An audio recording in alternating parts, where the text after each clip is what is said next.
If you're trying to sell your home in today's shifting market, nothing is more crucial than pricing your home right the first time around. Hi, my name is Ali. I'm the co-owner of Home and Capital Realty. We have been committed to helping clients buy and sell properties for over a decade. And this channel is all about educating and empowering people to make well-informed decisions in real estate.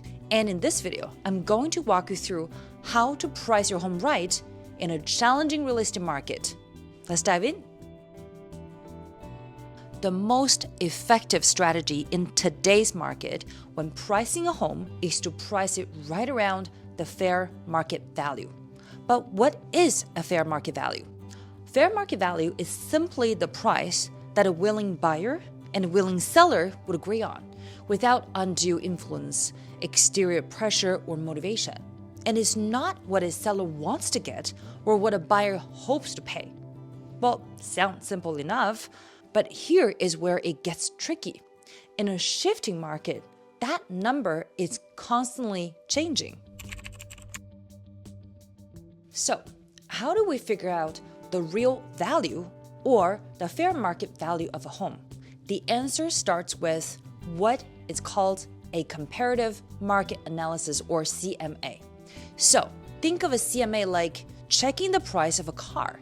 If you want to buy a BMW, for example, you'll be checking other BMWs, same model, same year, with similar trim levels. The same applies to real estate. We take homes that are similar in size, location, and condition, and we compare their recent sale price. If another similar house has more to offer, you adjust your price down. And if your home has more features, you adjust your price upwards. Simple and straightforward, right?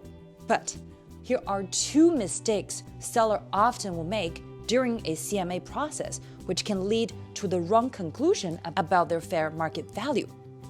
Number one, using outdated sales data. Let's say, for example, last summer houses in the neighborhood were selling for 1.2 million. And if the interest rate goes up, or people start to feel uncertain about the economy, maybe due to new tariff that may or may not happen, demand might drop. Or more homes could suddenly get listed, flooding the market with too much inventory. Now, the buyers are only willing to pay 1.1 million or even less. Some sellers may be stuck on last year's price, not realizing that the market had shifted and they need to adapt to the new price equilibrium. So in this kind of market, I wouldn't look at sales older than 3 months. Instead, I would focus on homes sold within the last 60 days. Number two, falling into anchoring biases. Let's say a seller saw their neighbors sell for 1.2 million last year. Even if today's market suggests 1 million, they can be emotionally attached to last year's higher number.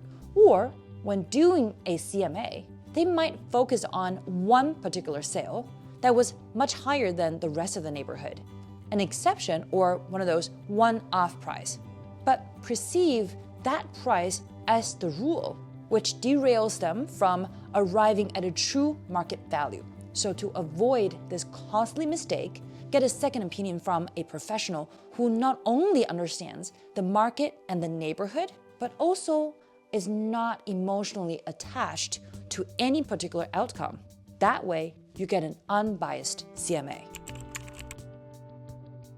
No question, sold stats are important, but just looking at sale prices is not enough. You also have to check what's on the market, because that's your competition, and expired listings, because that is your price ceiling.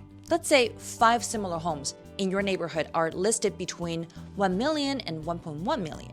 If none of them are selling, that is a huge red flag. That means buyers are not willing to pay these prices. I often find the sellers looking at asking prices and determine their price based on active listings. The problem with doing that is that listing prices are just a part of marketing strategy.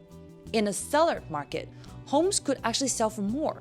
We all remember not too long ago when homes were listed for $999,000, and the next day they sold for $1.2 million. Or in a buyer's market, homes often sell for less. For example, in the luxury market, it's not uncommon to see homes listed, let's say 4.2 million, but then they sell for 3.9 million. A 7 to 10% negotiation room is not uncommon in that price range. So, listing prices don't necessarily reflect what buyers are willing to pay. If anything, in a buyer's market, I would go a step further and say whatever price you see on active listings is what buyers are not willing to pay, because these homes are not sold yet. To sell successfully in this type of market, I would list slightly lower than the listing price. And then there are expired listings, homes that were on the market but never sold. These tells you exactly where the price ceiling is. If somebody tried to list their home for 1.1 million and is set on the market for like 3-4 months with no offers, then the number is way too high. If they later relist at 1 million and it got sold, that tells you the real market value was somewhere in that range. Pricing a home in a shifting real estate market is a complicated process. We barely scratched the surface in today's video. I have prepared a step-by-step guide on how to price your home, which you can download using the link below, especially if you're choosing to do this without a real estate professional. My advice: work with a seasoned professional who has your best interest at heart, so you're not leaving tens and thousands of dollars on the table. Like always, if you like your questions answered, please leave a comment below or DM us. And don't forget to click the like button and subscribe. And if you know somebody who might benefit from the content in this video, please share with them. And we'll see you in the next video.